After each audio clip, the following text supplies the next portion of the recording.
Hey everyone, I hope you guys are doing well. I wanted to bring you the information for the credit kickoff that we started in August. I'm doing a series on how to handle items that has to deal with your credit, and we've been going through dealing with collections. So there's various types of collections, and there's various types of ways to deal with these collection items. Hey, how you doing, Toya? Thank you so much for tuning in with me. And one of the titles that I have now, if you're coming in also, you guys, feel free to like and subscribe if you're new to the information. I really appreciate it.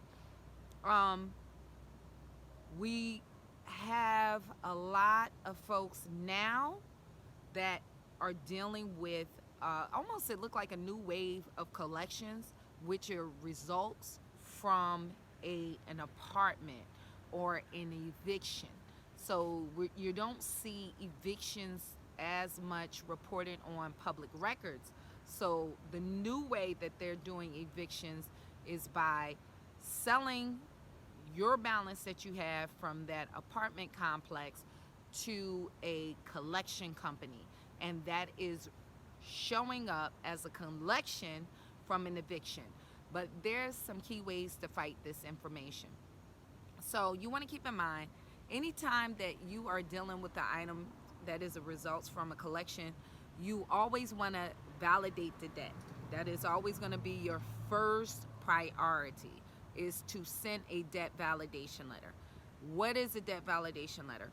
Well, a debt validation letter is basically asking that company, being that it's a third party, or even if they are hired by the original creditor to collect on that debt, to show they have a legal right to collect money from you. So many times, especially when it comes to apartments, you had a landlord or some kind of building situation when you had a lease. So when you have a lease, in that lease is your contract. It should be a signed contract. But here's the situation. If you don't pay that building, there's different laws that govern those kind of contracts. They are called landlord-tenant laws.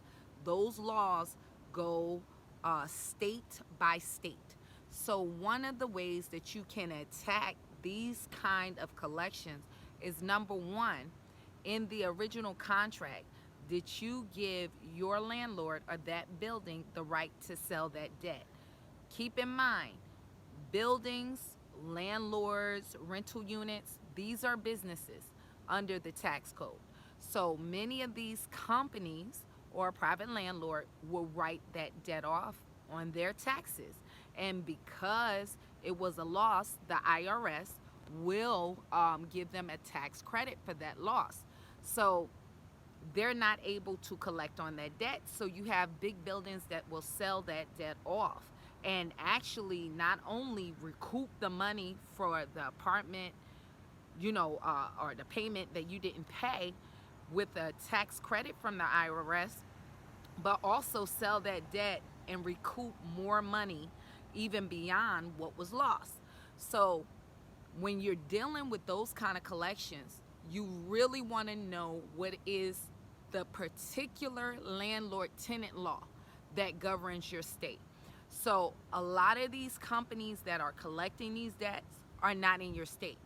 So one of the key items that you want to look into with the landlord-tenant laws, when that apartment and you broke that contract, what do your state says about that?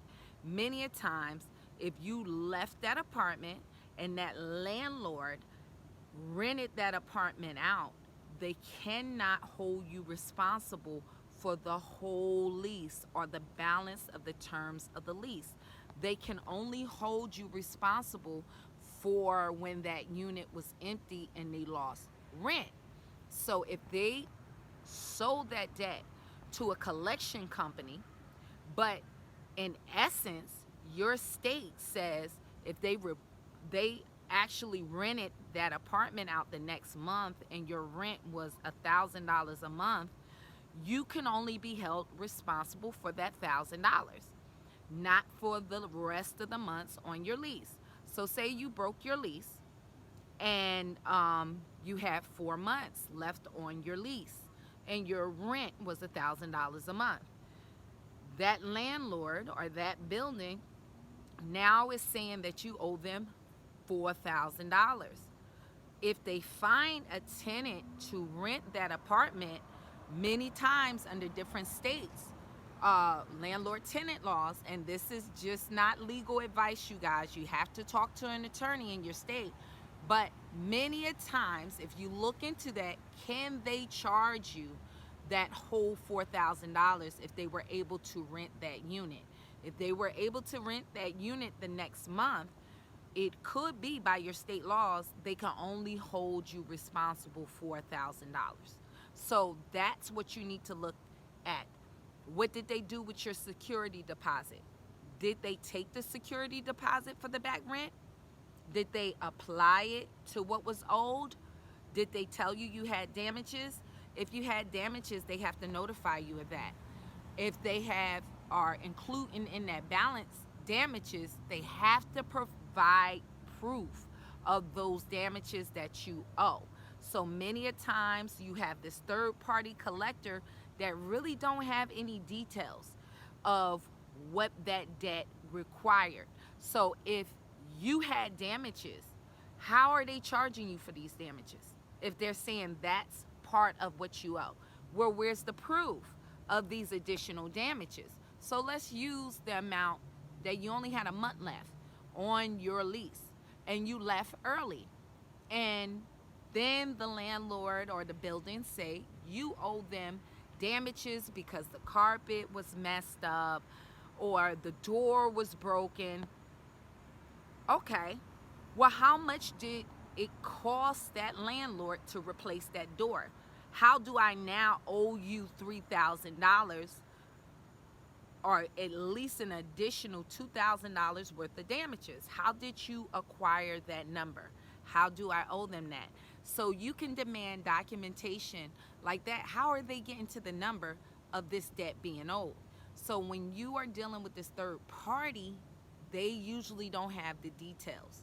So number one, are they able to collect on that debt? That's a big key. Do they have your lease agreement? Do they have your lease agreement on record? 2, with your signature. 2, in that lease agreement, did you agree that that landlord can sell that debt? 4, what did they charge you for? How did they come up to the number?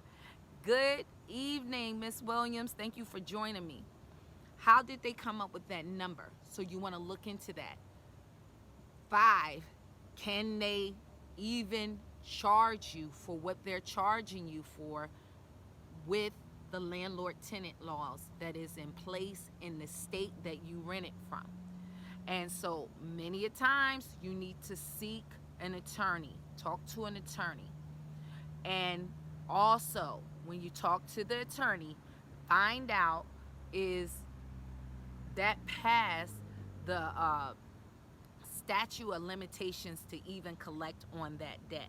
So these are certain kind of ways that you can attack a debt that came from an eviction or a collection of an eviction. Make sure you keep those items in mind. If you need to actually get advice from an attorney, I have a connection, a friend that can give you a program that will give you an attorney to get legal advice from that's actually in your state, located in your state, and it will be for pennies on the dollar. So if you need that, they can review your documents and also write a letter for you. So keep that in mind. But if you're actually being sued, you would have to retain that attorney, but they will give you a discounted fee. But what you can do yourself is send out a debt validation letter. You always have that right. And what that's going to do in the debt validation letter is demand that third party to show you they have a legal right to collect on that debt. So if you need a debt validation letter that will ask for some of the details that I am saying, I do have them at my website. You can use the ultimate credit package, or you can use the deluxe deluxe collection package, and it will have those letters in there for you. But make sure you take those steps, and those are some of the ways that you can attack that item. Keep in mind, if they cannot show where they have a legal right to collect on that debt, then that company is causing you damage, and you do have a legal right to sue for defamation of character there in your state. They have to show that they have a legal right to collect on your debt. So as always, you guys, make sure if you've been following my information, do not talk to these people over the phone, because you never did business with them. So you want to make sure that you keep it that way. Don't bind any verbal contracts. If you guys are here, I see it's a number of people. Make sure you hit the like button on this video.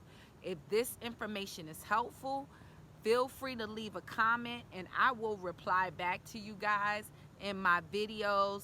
And hopefully this give you an idea to look into where you can really remove these collections off of your credit. So enjoy the rest of your evening, you guys, and be blessed.